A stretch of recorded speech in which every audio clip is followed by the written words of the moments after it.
leen di bàyyi ñibbi parce que defuñu lu tax ñu war leen a téye foofu. Ahmed, comment vas-tu?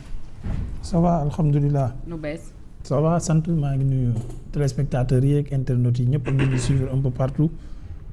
surtout ñu nekk Maroc actuellement li tax mooy waxtaan wi. donc di nuyu waa ngeen ngi dëkk Sébikotane. bon Nafi je pense que plateau bi déjà ni ñuy waxtaanee nii rek moo lay wane ne communiqué bi y a problème xam nga Fall Ndiaga li muy wax yëpp kenn mënu ko bañal mais aussi li ma fekk foofa na di wax aussi. moom mooy dëgg bi oui xam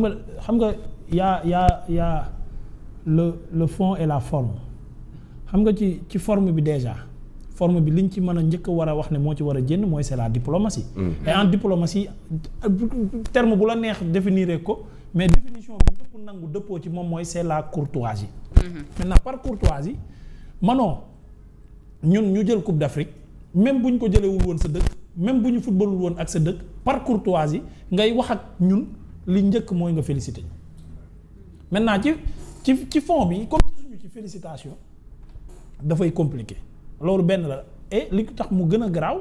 mooy que notre président de la République le président Bassirou Diomaye Diakhar Faye bi muy wax yow dalaa delloo njukkal ci organisation baak lépp lu fa xew donc kon moom mi gagné coupe bi booy wax ak moom delloo ko njukkal tout d'abord absence boobu nit ñi gis ci dafa am ay interrogation yoo xam ne foofu mu ñëw ci mooy ndax dañ ñoo jéppi ba léegi wala ndax dañ ñoo mere ba léegi parce que football nañ gagné nañ leen. maintenant ñu bu ñu delloo ci stade bi parce que ña fa des ba léegi moom mu ngi wax magnifié na organisation am ngandal na réewam à un moment donné sax da ngay dem ba ne kii est-ce que yaakaarul ne Afrique yëpp ci ay loxoom la ne. parce que ci biir communiqué bi di wax ne ñun pare nañ pour dimbali Afrique pour jàppale Afrique pour bokk Afrique pour def nii mais fa nga bokk foo bokk ba pare dafa jaraat ngay ñëw naan ñu fa laa bokk. boo gisee mu wax loolu. boo gisee mu wax loolu ci communiqué bi mu leeral loolu ci communiqué bi. mooy dafa amoon ay Marocains yu génn di wax ni ñoom mérité wuñu bokk Afrique. ñoom lay tontu foofu. mais yéen da ngeen fàtte ne Maroc avait demandé de rejoindre l'Union européenne. oui. si le Maroc ne se considère pas comme africain. un diplomate Fall Ndiaga warul ci communiqué di wax waxu mbedd. c'est-à-dire un diplomate c'est-à-dire su demee bay wax c'est-à-dire ñun jarul mu ñuy wax ne Maroc Afrique la bokk wala Maroc day continuer di bokk Afrique. parce que fa nga bokk par A ou par B. On n'a pas besoin de nous dire restera à jamais la wax restera à jamais. un pays africain. donc ça veut dire que yow si sa bopp lan moo ca ne léegi bu ñu jàllee loolu lépp xam nga ci règlement football muy CAF comme FIFA ci code 16 ak 68 su ma juumul dafa wax ne supporter bu xeexee ci stade bi sanction yi lii la mooy mën nañ leen a tere ñëwati stade mën nañ aj seen stade comme mën nañoo nangu ay points ci seen équipe nationale. comme mën nañ leen amende aussi su fekkee dañ fa def ay dégâts matériels. amul garde à vue. amul ci de ba tey ci football stade yuy mujj ci jamono yëpp ñu leen di tabax ba ci stade yu Diamniadio bi dafa am prison li tax muy am prison Modou Cissé mu tër nii bu nekkee ci gradin yi di déconner police du ko fa jëlee yóbbu ko garde à vue ca police ba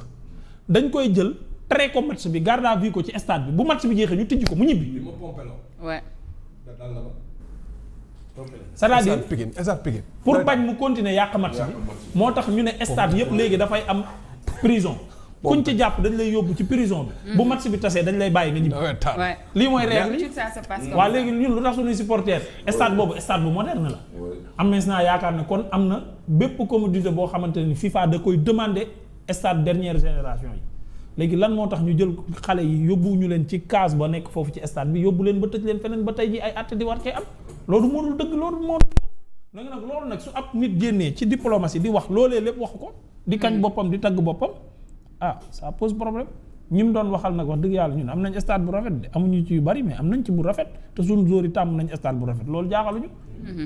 organiser nañ ko ak stade yi ñu leen jox ak nangam loolu da nga koy wax ay ñoom Rwanda kii nu mu tuddati Botswana ak ñoom ñooñu mais du Sénégal nga koy wax loolu. ñun mais est-ce que quand même gaynde yëpp ñëw nañu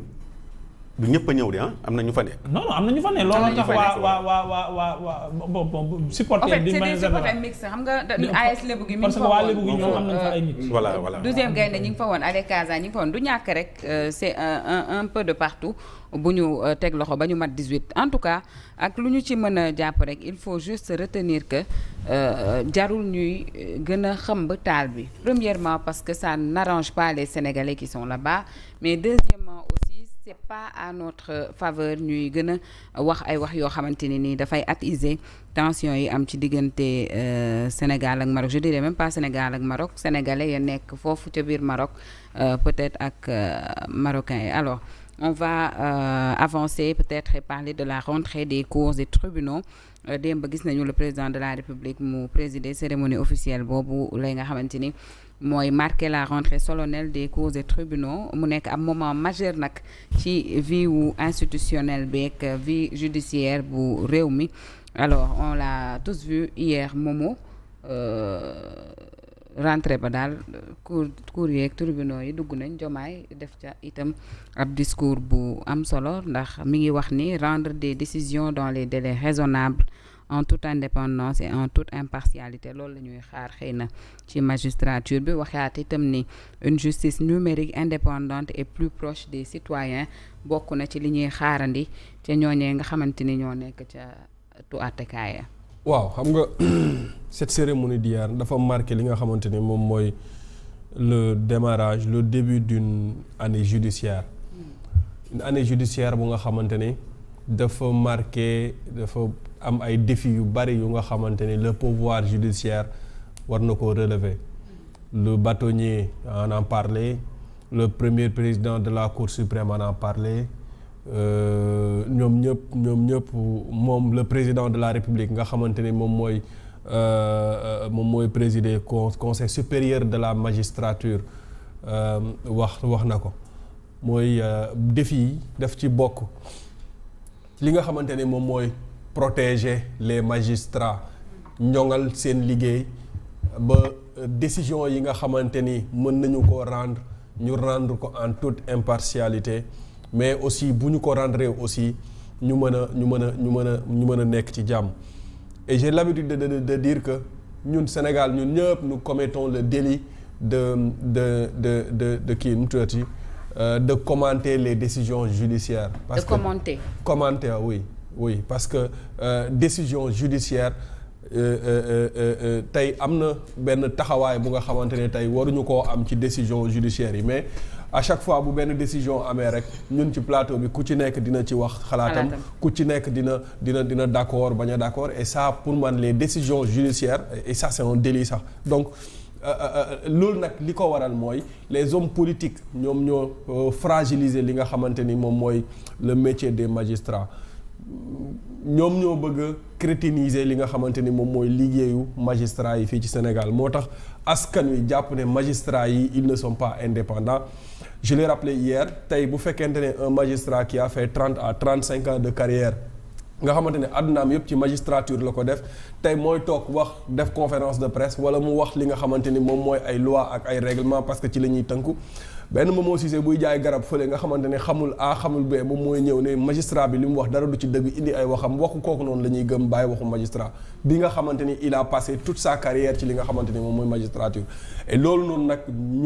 dañ ko homme politique ñoo ci jouer rôle boo xamante ni moom moo tax ñu fragiliser li nga xamante ni moom mooy la justice beneen défi bi nga xamante ni moom moo taxaw ci seen kanam mooy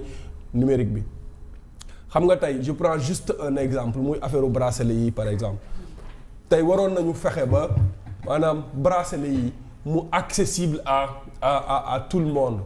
ñu fexe am au lieu d'un stock de 1000 ou bien 1500 mais ñu am un stock de plusieurs milliers de stocks yu nga xamante ne dina war a mën a tax ñu mën a désengorger li di prison yi loolu benn la ñaareel ba aussi fexe ba digitaliser lépp lu nga xamante ne jëm na ci li nga xamante ni mooy administration judiciaire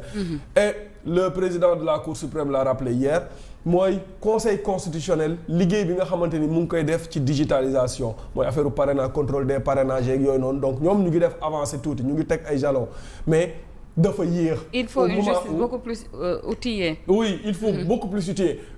je te donne un exemple basique demal bi ñuy àtte par exemple Bachir Fofana vidéo bi ñu jëlee TikTok war ko projeté pour nit ñi déglu ko juge bi def na 45 minutes presque pour maanaam vidéo bi mën a wax pour ñu mën a dégg vidéo pour ñu mën a gis vidéo bi c'est un problème donc défaut de projection. oui bu son bi ñëwee image bi du ñëw bu image bi ñëwee son bi du ñëw c'était tout un problème dañoo obligé jël machine taal dëkk ci micro bi pour nit ñi dégg vidéo bi. mais même dans nos polices boo demee doguma la Momo ñu lay enquêter ci dara wala ñu lay auditionner ci dara c'est toi tu dois amener une clé c'est toi tu dois amener peut-être